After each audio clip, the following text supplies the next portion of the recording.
Conforme foi anunciado,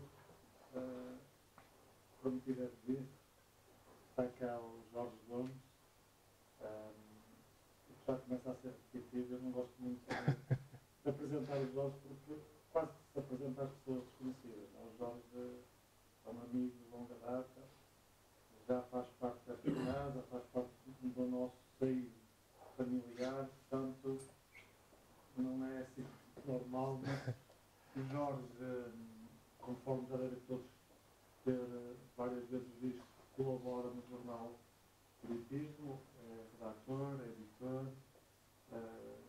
colabora na ADEP, é um dos trabalhadores mais antigos do movimento nacional pós-25 de Abril, já foi membro da FES, da Federação, portanto faz palestras há muitos anos. Hoje vem-nos aqui apresentar o seu segundo livro, acabadinho de sair das máquinas. E a palestra vai versar sobre o livro, que é o pós-vida, do pós-vida à modernidade. No final, poderão adquirir, e o Jorge com certeza que terá o prazer de autografar os livros que possas quiser. Vamos deixar falar o nosso amigo. Então, muito boa noite a todos. É que mal, depois desta apresentação até parece que eu vou dizer qualquer coisa de jeito, não é? Mas o importante hoje, como é que se põe ali a imagem? Aí tinhas-me explicado, pois. Sabes que eu já vejo mal ao perto. Isto funciona. Pronto. É mais simples. Não venho falar propriamente do livro, mas vamos referir alguns itens que constam do livro e que penso que são realmente interessantes, pelo menos para mim são. Penso que também serão para os senhores. Mas antes de entrarmos propriamente nessa área, gostava assim muito telegraficamente de valorizar algo com que nós lidamos todos os dias, mas não nos damos conta. É uma das maiores invenções da humanidade. Palpites, alvitres e coisas que tais. Não é a roda também é, mas não é a roda. É a linguagem escrita, não é? A linguagem escrita é algo com que nós lidamos no nosso trabalho, com que nós lidamos em casa quando compramos uma máquina de lavar, temos às vezes que ir às instruções, não é? Micro-ondas, e muitas outras coisas, quando conduzimos temos de saber ler as placas, não é? Por aí fora, a linguagem escrita é uma invenção tão fenomenal que nós aprendemos a usá-la sem sequer nos darmos conta disso. E por isso é que se calhar não a valorizamos muito.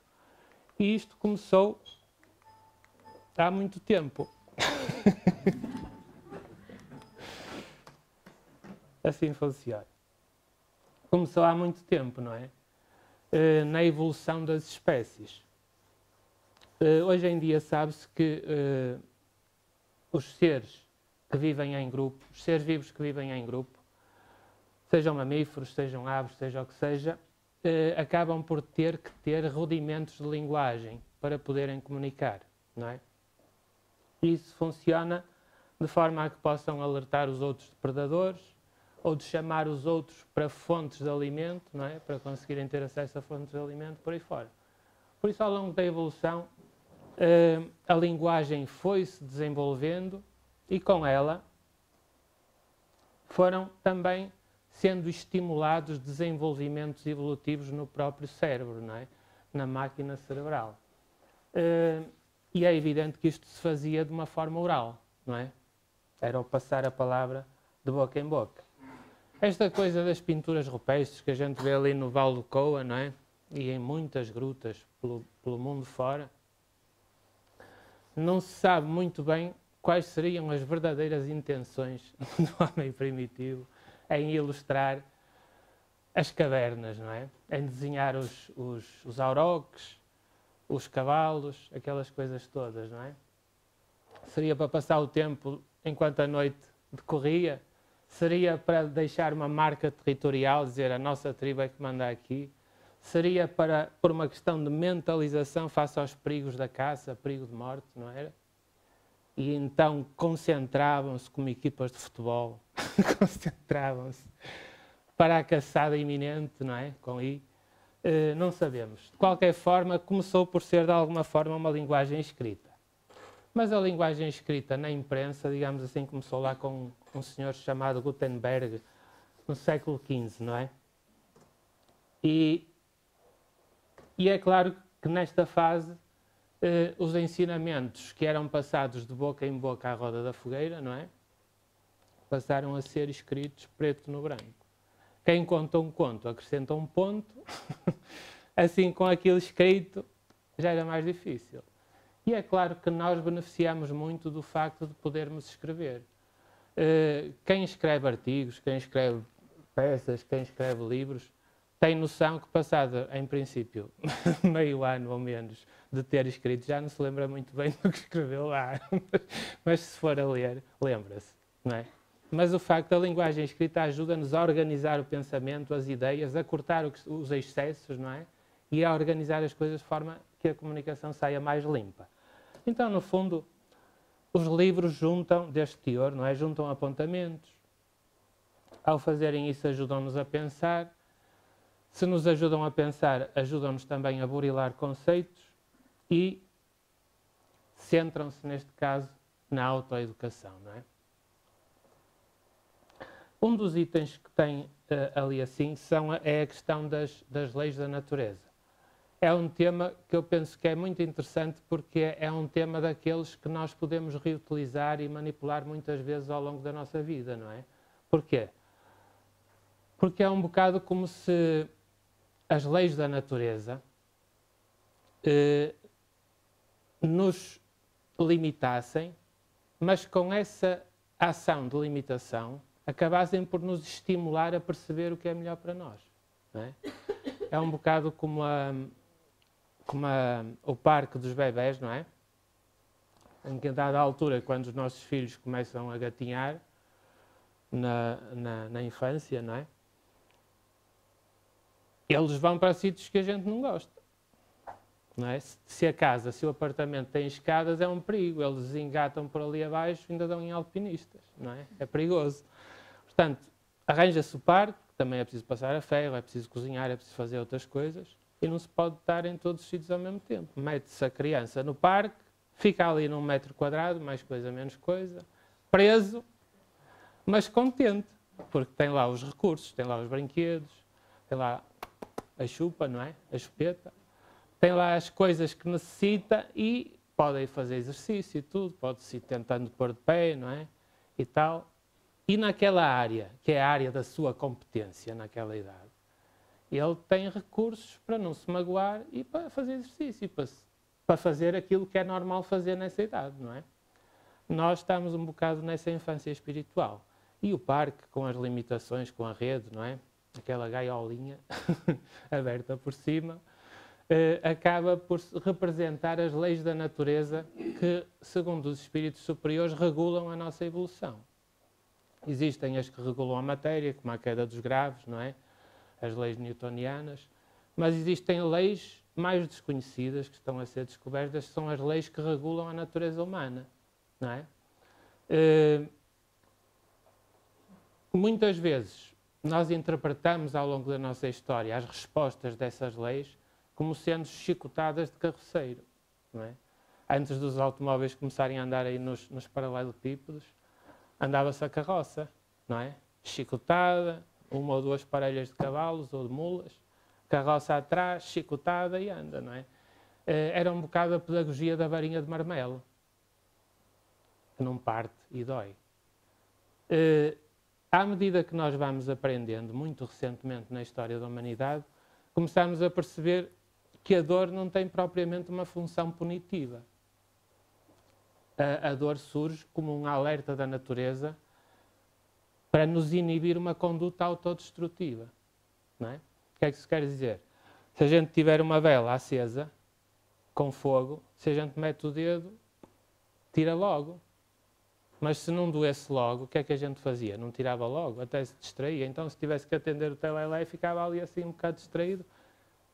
Infecção grave, perigo orgânico, não é? Para o nosso organismo, e as coisas não funcionavam lá grande coisa. Então a dor aparece não como uma inimiga, como alguma coisa que nos surge para nos punir, não é? Como a castanhada dos professores de antigamente, do século passado, nas mãos das crianças na escola primária, não é?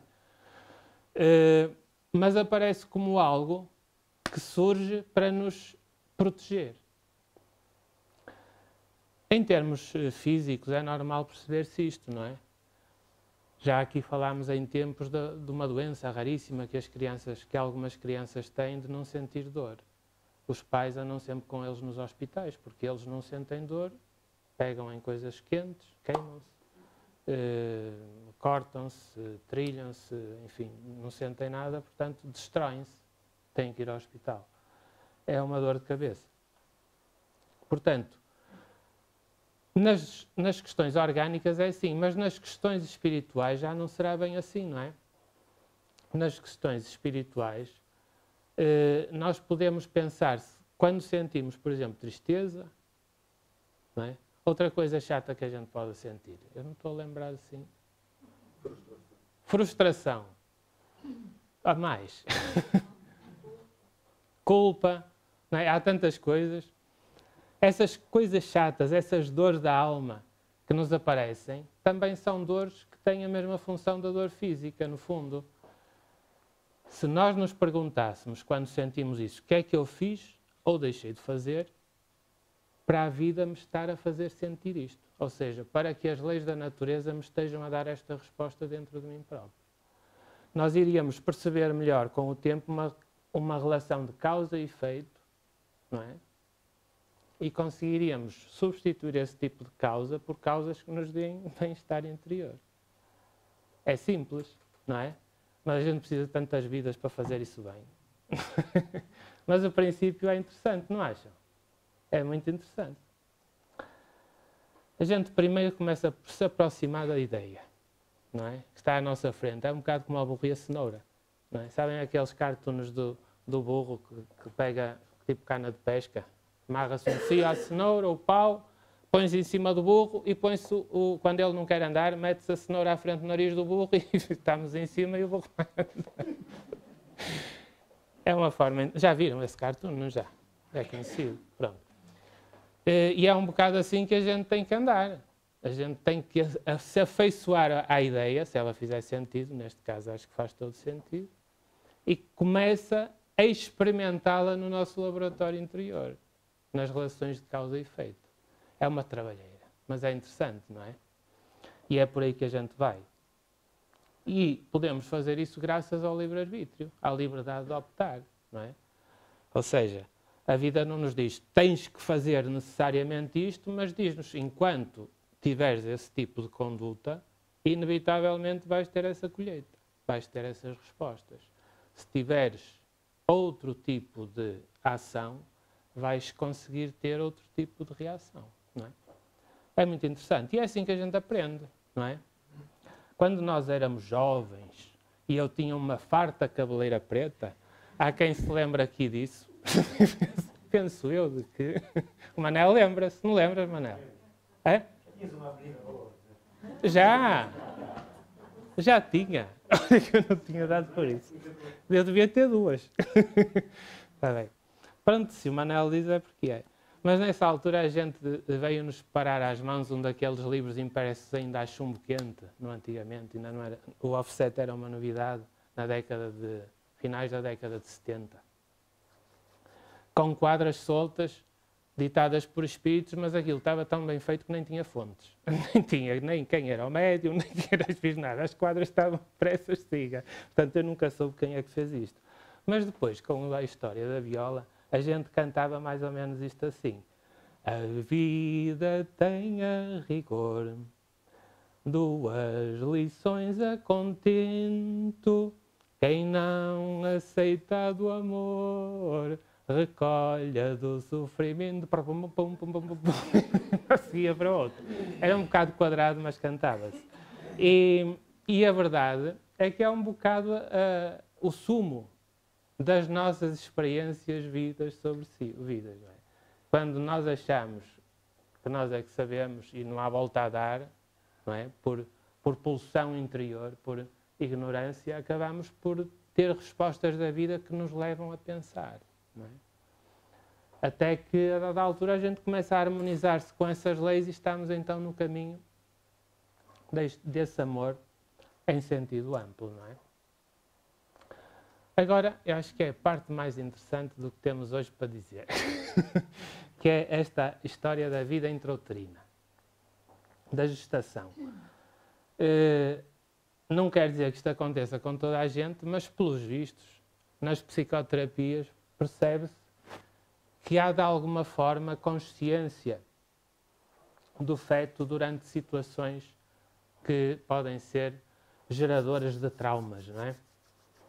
Então, uma vez falámos com este psicólogo clínico, Júlio Pérez, ali no Porto, já em 2004, que é apesar de ser mais novo do que eu, portanto anda quase de fraldas, acaba por ter muita, mas muita experiência nesta área da regressão de memória para fins terapêuticos. E então puxamos à conversa essas questões de até que ponto ou desde quando é que o feto consegue ter de alguma forma a noção do que se passa à sua volta ou coisa do género. E então colocámos-lhe algumas perguntas. E ele começou por nos contar um caso muito interessante. Ele tratou um paciente que tinha um medo terrífico de andar de avião. A empresa em que trabalhava, ele tinha até sucesso profissional, passou para outra secção, só que na nova secção, que era uma promoção profissional, ele tinha que fazer algumas viagens à Europa, ele era brasileiro, portanto tinha que voar muito sobre o Oceano Atlântico, não é? Ele antes trabalhava, mas ia de autocarro, e dava para desenrascar assim. Então ele vê-se com esta questão profissional, vê-se na necessidade de ter que procurar ajuda terapêutica, não é? Então procurou lá o Dr. Júlio. Então ele contou que o paciente era um engenheiro de 20 e poucos anos. Regride ao terceiro trimestre de gestação, quando a mãe se deslocava de avião para os Estados Unidos para ir ter com o marido que estava lá a fazer um doutoramento. A dada altura da viagem houve turbulência, os passageiros viram que a vida estava mal parada e então a senhora, por estar só, provavelmente, e fragilizada, viveu aquela turbulência no avião como um evento aterrorizante, não é? E na sua mente, na regressão, o rapaz conta os pensamentos que apanhou da mãe. Ela afirmava com grande conteúdo emocional coisas do género: eu nunca devia ter feito esta viagem. Devia ter ficado em casa. Isto é o que eu digo quando o Porto às vezes vai jogar e perde, não é? Nunca mais vou viajar de avião se sobreviver a isto. Meu Deus, o meu filho e eu vamos morrer, não é? Tudo isto com um pânico terrível. E o susto da mãe ficou registado no inconsciente do feto com grande conteúdo emocional.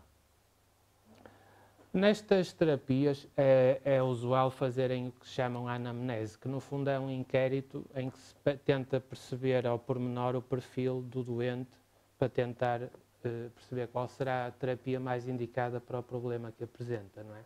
E tentar relacionar isso com o seu enquadramento pessoal. E então, um dos dados da anamnese que nos contou o entrevistado é que aos 3 anos ele já não gostava de aviões. Ele via avião, chorava, etc, etc. Com 5 anos, a família fez uma viagem ao Nordeste brasileiro.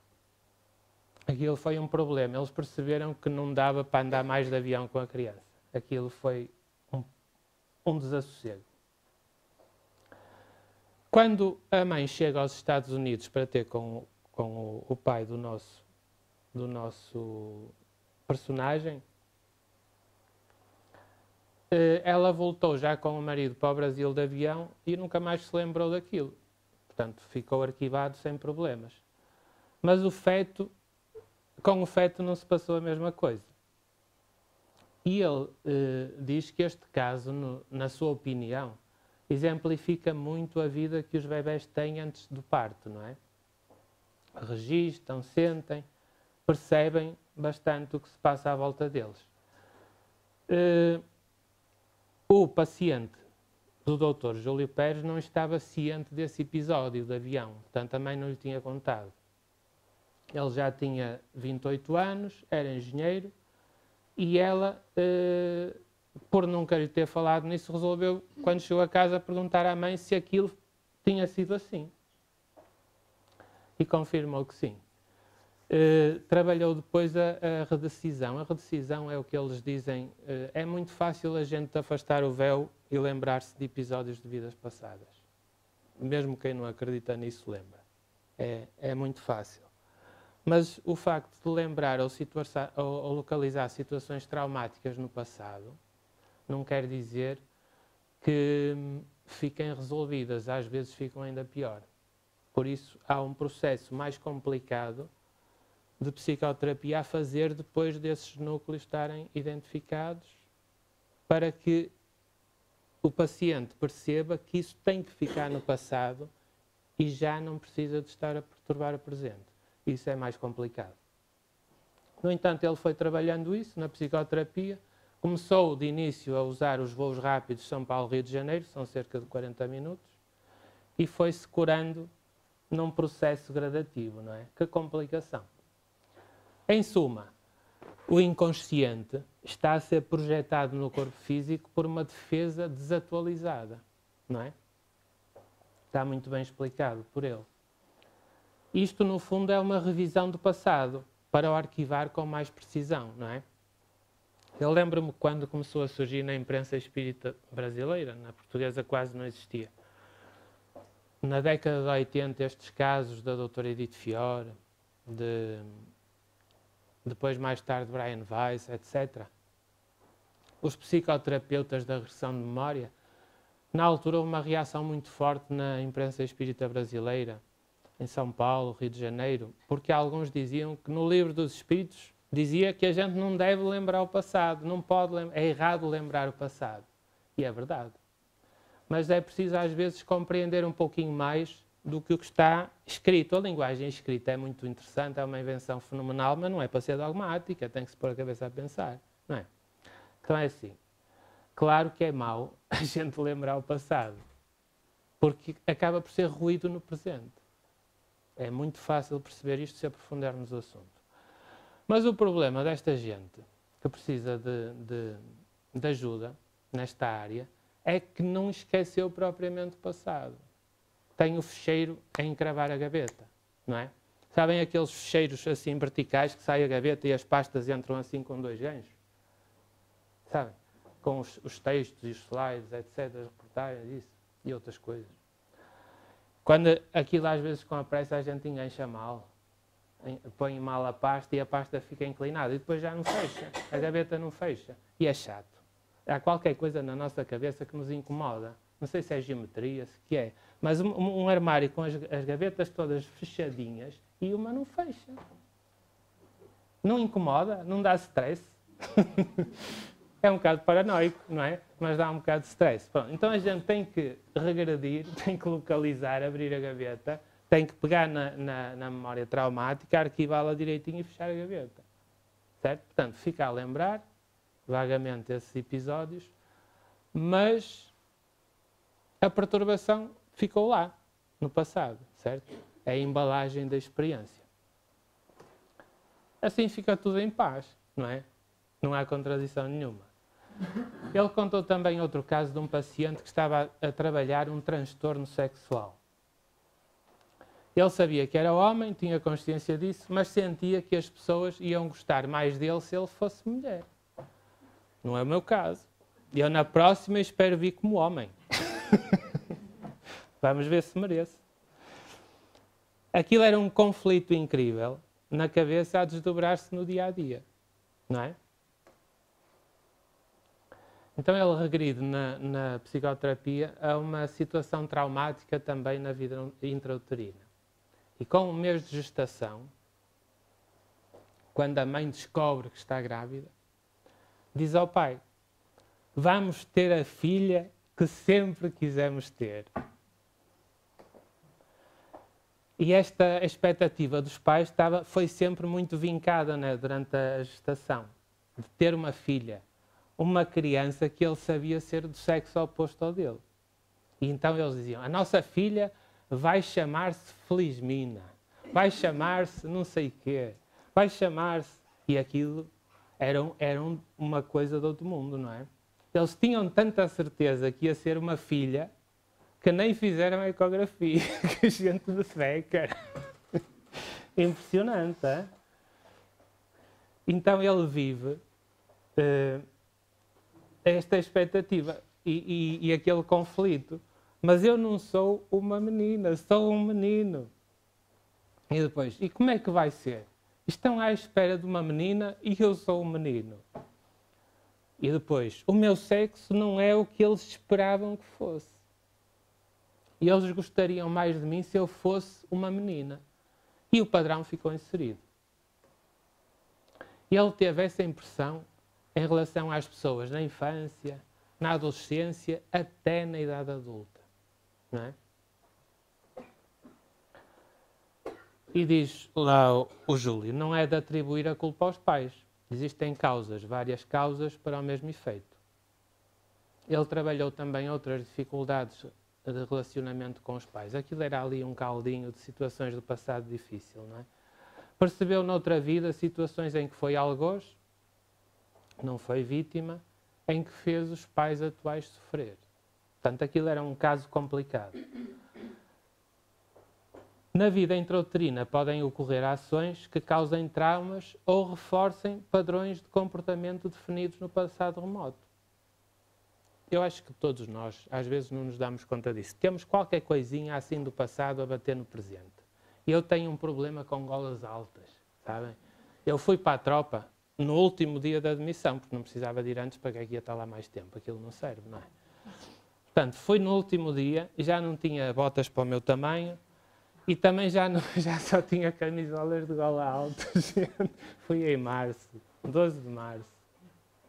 Acho que foi o dia em que eu me casei também, no ano. 12 de março. Tenho que tirar isso a limpo. E eu cheguei lá, peguei naquilo, ia lá contrariado, era o serviço militar obrigatório, para Lisboa ainda por cima, e tal, não sei o que mais. E quando eu ainda estava frio, apesar de estar em março, estava frio. Mas lá com a camisola, eu demorei 2 horas a conseguir trocar com alguém uma camisola baixinha, que eu não sentisse a gola a apertar-me aqui. Pronto. Há outras coisas, toda a gente tem os seus quês nessas coisas, mas isto com o tempo vai-se resolvendo. E também ninguém é despedido por não usar camisolas de gola alta, não é verdade? Penso eu até agora, mas a gente tem visto tantas coisas hoje em dia. Pronto. Esta coisa do reforço, eles dizem, estes terapeutas, que muitas vezes quando estes traumas do passado surgem na vida adulta, num grande número de situações foram reforçados durante a vida intrauterina. Eu lembro que a doutora Maria Júlia Prieto Pérez, uma vez, lá para a década de 80, também lhe fiz umas perguntas. E eu lembro-me que ela me contou o caso de uma paciente dela, que foi apanhar fruta numa árvore no quintal, subiu a uma escada para apanhar a fruta, estava grávida, a mãe dela estava grávida, e apanhou a fruta e a escada oscilou um bocadinho, não caiu. Mas aquilo mexeu-lhe lá na cabeça e havia uma situação também acho que já não me lembro bem, mas acho que era qualquer coisa caída num abismo ou qualquer coisa do género, morreu, desencarnou mesmo sendo atirada a um precipício, em que aquela sensação de desequilíbrio na escada que não teve consequência nenhuma, acabou por ir pescar a sensação afim do terror. Não é a morte que causa isto, não é? É a expectativa do que vai acontecer, o pânico do que vai acontecer é que cria o vínculo traumático.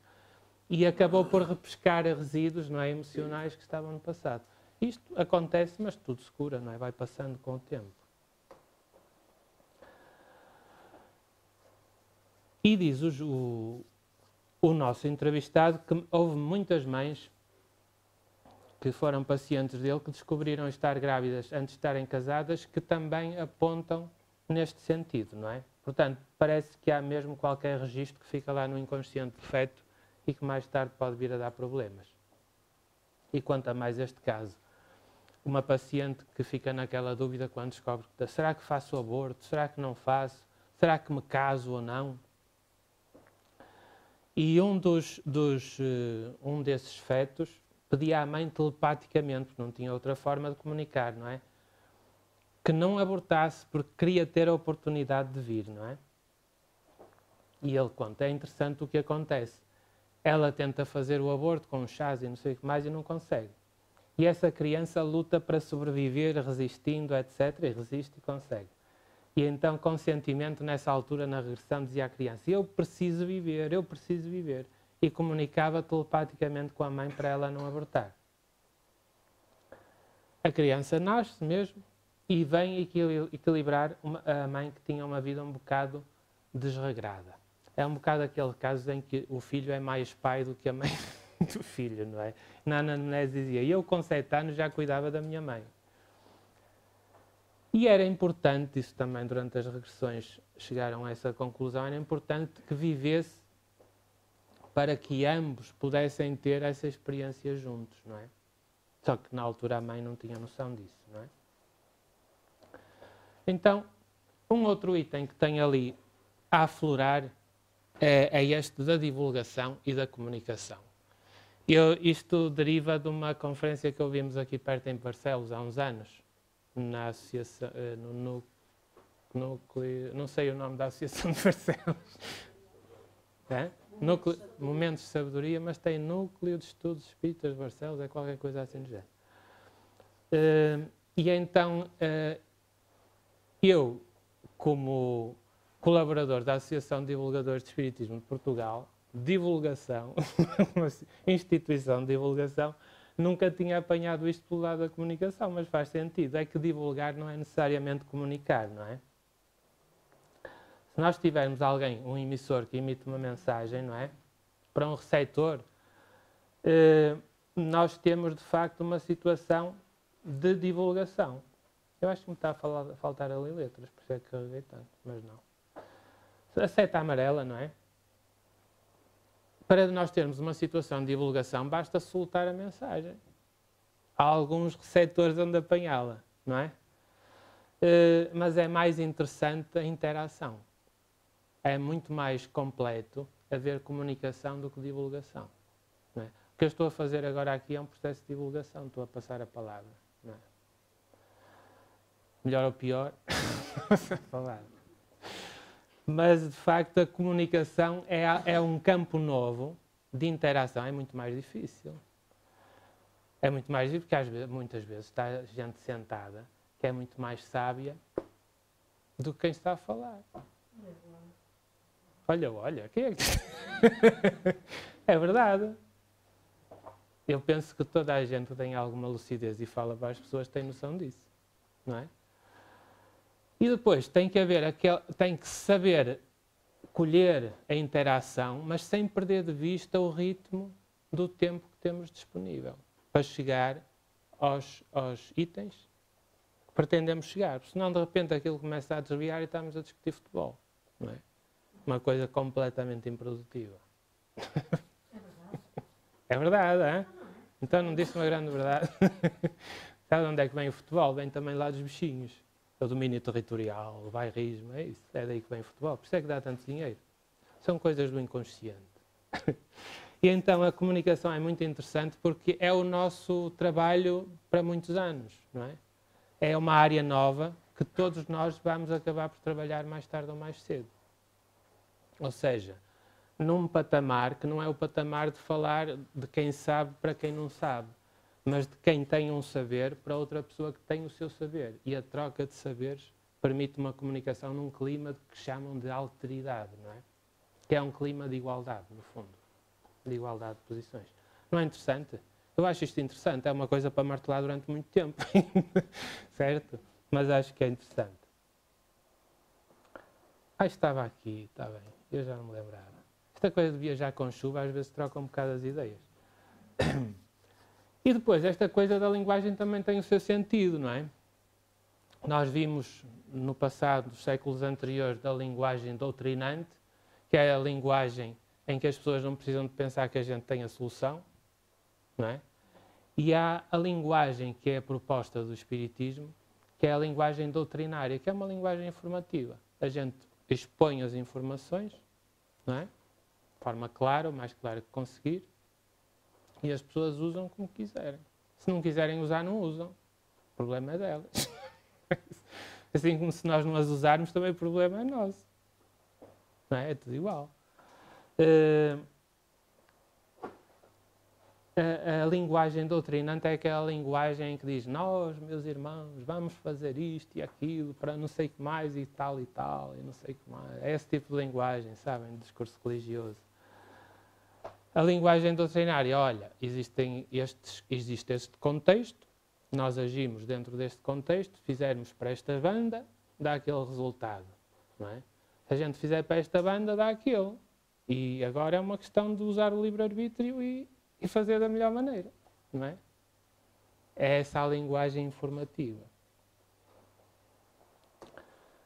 Isto é da chuva ou vós hoje estáis muito ensonados? Sou eu? Eu queria vos ver a vir com... Estamos todos muito atentos. Não sei, eu acho que já ouvi ressonar alguém aí no meio. Quem era? Quem ressona que se acuse. Eu queria vos ver a vir hora e meia à chuva, por aí fora na autoestrada, no trânsito do Porto, sair lá meia hora, a ver se chegavam aqui a adrenalina toda lá em cima, caramba. Hein? Qual inspiração? Nem ela passa. É só adrenalina. Muito bom. Não me perdi de onde? Não se perdeu no trajeto? Não, vim direitinho. Saí na cruz. Vou velho. Muito bem. Bem, eu acho que era basicamente isto. Não tem mais nada. Não. Era basicamente isto que tínhamos para apresentar. 35 minutos. Não digam que não chega. Não é? É? 1h30. É sexta-feira, à saída do Porto está tudo empanado. Comi um bifinho assim para não vir para cá em jejum, senão isto não funciona. Não é? E pronto. Eu uma vez fui fazer palestra no Porto, há muitos anos. Era inexperiente nos jantares. Fui fazer lá no Porto, numa associação, convidaram-me a fazer uma palestra. E eu lá fui, não tive tempo de jantar, também era uma sexta-feira, era à noite. Às 9h30, começava. Lá fui, achei que aguentava. Tomei um café para ficar nervoso, lá fui. E de repente, não é que eu começo a falar, isto não tinha açúcar. Eu estava de gatas. Esta máquina é daquelas máquinas que tem que se alimentar. Não sei. É espírito inferior, é assim. Não é? A partir daí aprendi, hein? Causa e efeito. Jantar antes, sempre. Não é? Como aquelas coisas da rádio. Isto é verdade, é verídico, não estou a brincar. Vamos fazer um mini curso de rádio, naquele tempo das rádios livres. E com um grande jornalista que já desencarnou, António Jorge Branco, e outros. E então ele dizia muito sério, antes de entrar para o estúdio, casa de banho. Tem razão, segui sempre direitinho. Porque assim, a gente está disponível sem qualquer distração para o que tem a fazer. Por isso, antes de palestra, casa de banho. São regras simples que funcionam. E depois, a partir dos 50, ainda é pior. Certo? É? Essa situação, depois de 50, não é só antes das palestras, é antes de qualquer coisa. Não é bem assim. Não, eu garanto, isso é... Se a palestra for no Porto, não é preciso, faz-se em casa. Mas falar de coisas sérias, senão os espíritos te pedem. Não sei se tem alguma questão a que eu não saiba responder. Não sei quais são os procedimentos a seguir. É? Dar um espaço. Mais. Não sei. Estes assuntos são muito interessantes, não é? Há coisas que a gente aflora porque também não sabe fazer mais do que isso, não é? Mas o facto de as aflorarmos permite criar um espaço para que mais tarde a gente vá trabalhando esses assuntos, não é? Vá cruzando informação, não é? Conferindo dados e vendo de que forma é que isso se relaciona com os nossos interesses pessoais, não é? De perceber melhor isto, perceber melhor aquilo, não é? Integrar melhor aquela experiência, controlar melhor aquele assunto, não é? E aos poucos. Isto é um bocado... Eu começo a tornar-me repetitivo, mas já me garantiram que depois dos 50 não há problema. Há uma certa tolerância de desconto. Mas isto é sério. Às vezes a gente gostava, caramba, eu gostava de ser mais perfeito, gostava de saber falar direitinho, apresentar as ideias direitinhas, servir melhor as pessoas em termos de informação, não é? A doutrina espírita é tão rica e a gente às vezes tenta abordar os assuntos e não os faz da melhor maneira. Mas isto não adianta dar um salto maior que a perna, não é? Senão cai no poço. E é um bocado como a história da borboleta, não é? Começa ao ovo, tão pequenino, tipo cabeça de alfinete na planta, não é? Hospedeira.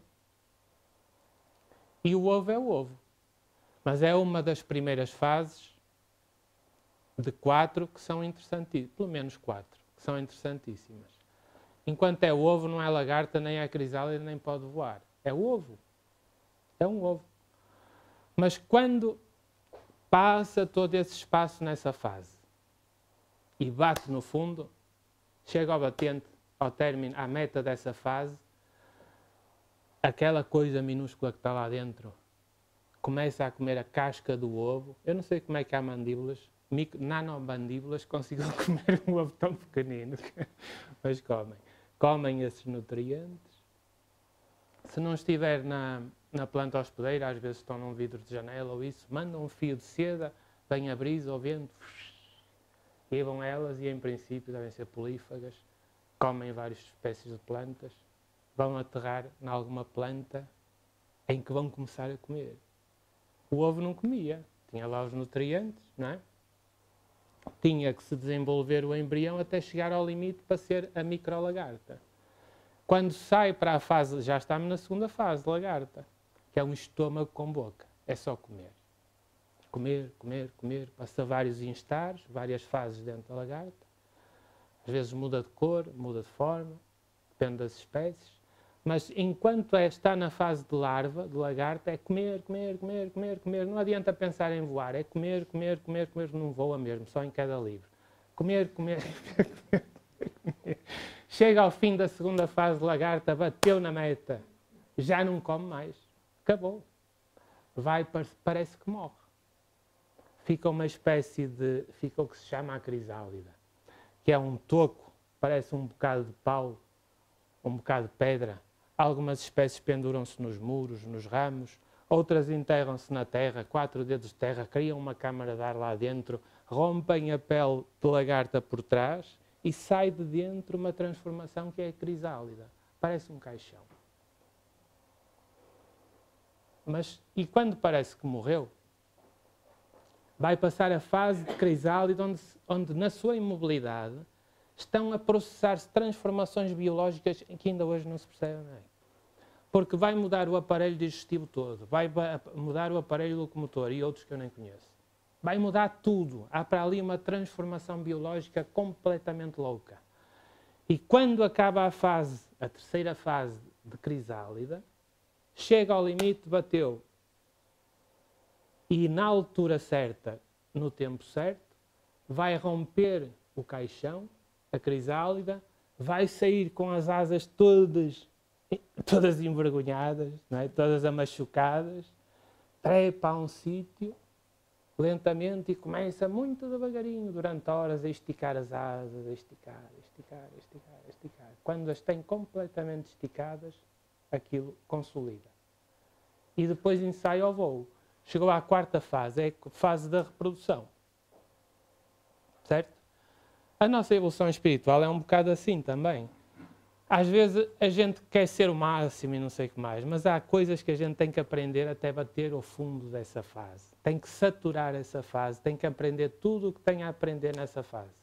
Quando chega ao fim, pode subir de grau. Fez a maturação da fase anterior, certo? E depois. É por isso que não adianta a gente ter a angústia da perfeição, não é? Tudo depende também do nosso esforço, da nossa vontade de aprender, não é? E de aplicar. Não basta a gente ter as ideias na cabeça. Se não as aplicar, fica só a meio. Estas coisas só se compreendem praticando, não é? Trazendo-as para o nosso dia-a-dia. Mas é assim que a gente se vai safar. Isto está tudo estudado. O arquiteto, o super arquiteto ponderou nisto tudo. Está tudo estudado, não adianta. Mais tarde ou mais cedo, de uma maneira ou de outra, a gente vai cumprir as fases e vai ter asas para voar, não é? Mas é interessante a gente pensar nisso. Está tudo ligado. Há padrões na natureza que a gente encontra até nos bichinhos e não sei o que mais, com estas coisas como os insetos.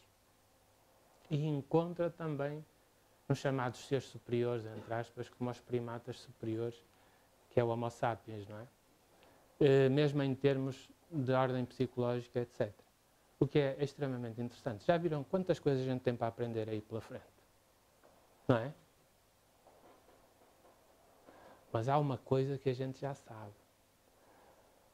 Não adianta nada a gente acreditar que a vida continua após a morte, não adianta nada a gente acreditar na existência de Deus, se nós não formos mais fraternos uns para os outros no dia-a-dia.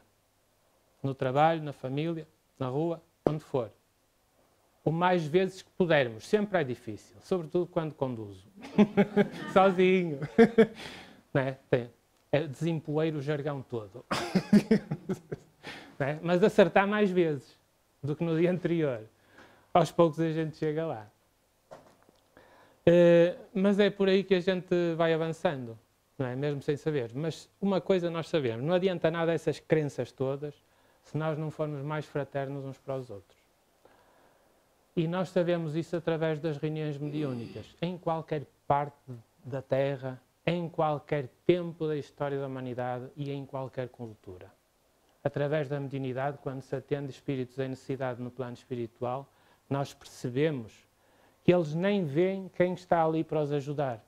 Outros espíritos esclarecidos, já perfeitamente autónomos, saudáveis, integrados em tarefas de interesse público, estão ali com os seus corpos espirituais mais luminosos, mais soltos. Ao lado deles, trazem-nos lá a manifestar-se às vezes junto do médium e não os veem na primeira fase. É preciso pegar em memórias afetivas, levantar-lhes os sentimentos, não é?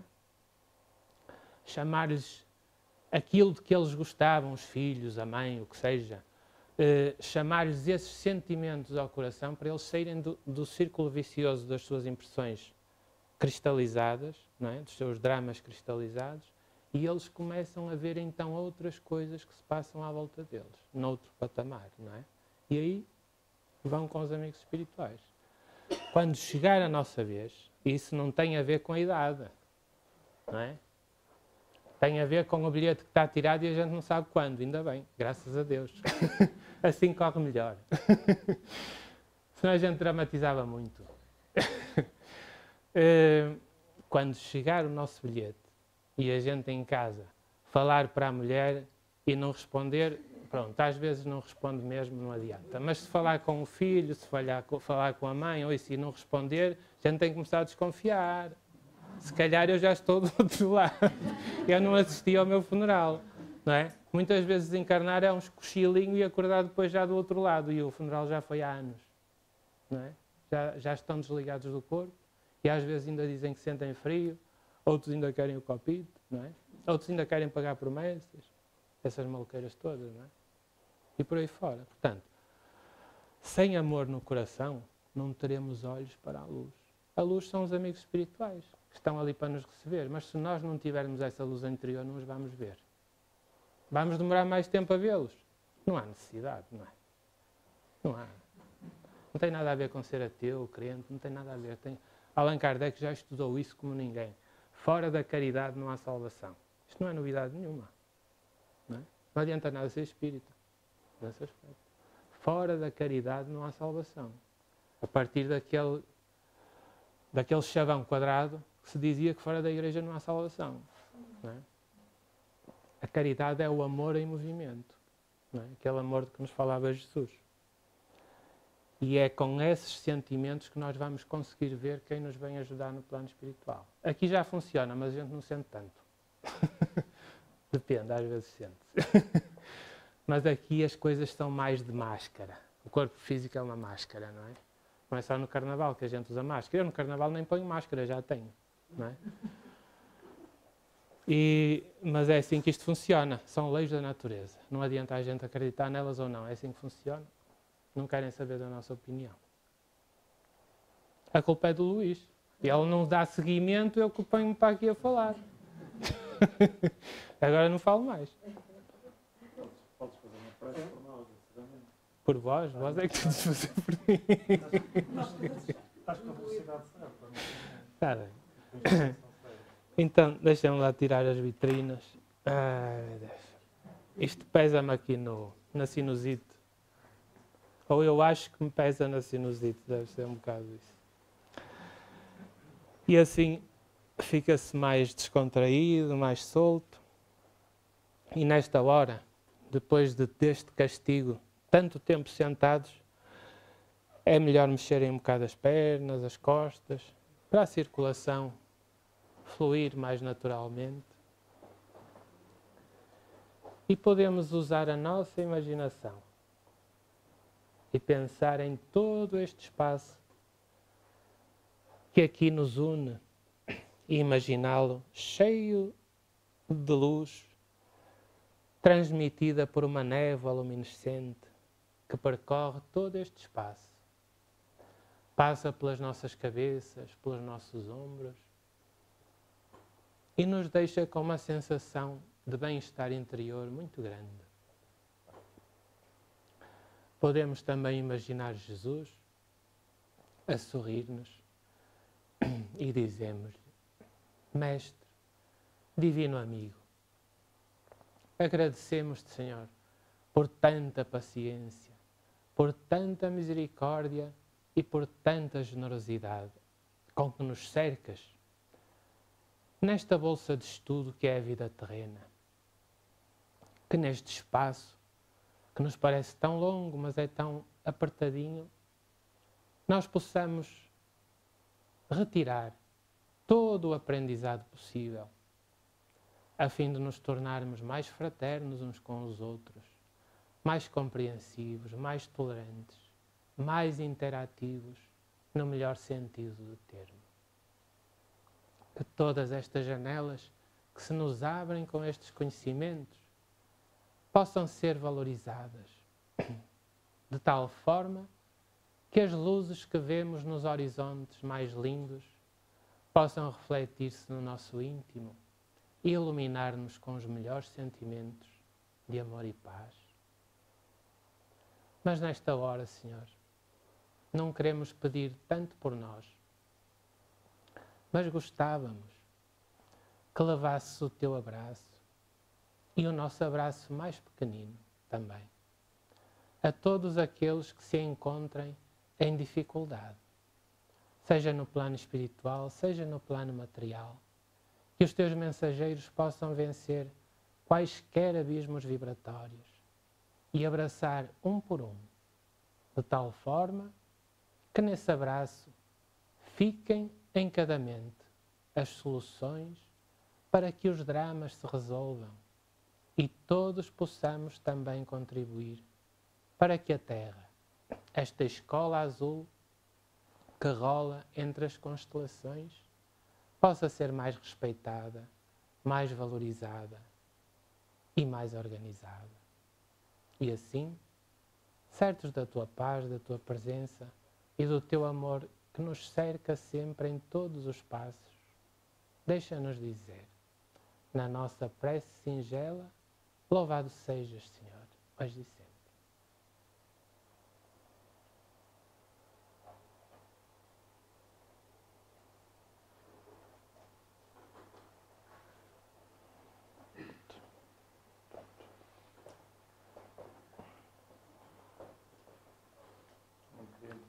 silêncio, mas vai ter.